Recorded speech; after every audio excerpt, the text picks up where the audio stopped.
Han, ano yung mga dala mo?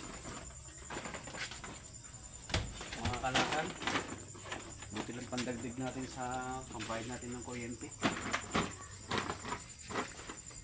Eksaktuhan, may mga kalakal din ako dyan. Idadagdag natin kapag... Tama nga eh. Nakaluto ka na ba? Oo, nakaluto na ako. Kakain ka na ba? Makakain na rin ako, sabay na din kami ni Papa. Tawagin mo na si Papa mo at Kwan. Sabay na kayong kumain. Umupo ka na dito, oh.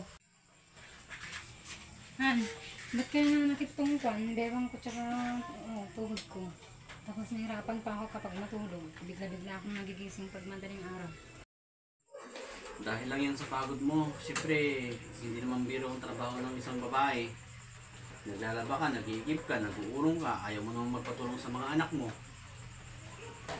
Ganito kasi yung Kwan eh. Yung sintomas ng kakilala ko. Nagpagamot siya sa manggagamot. Yun, gumaling naman.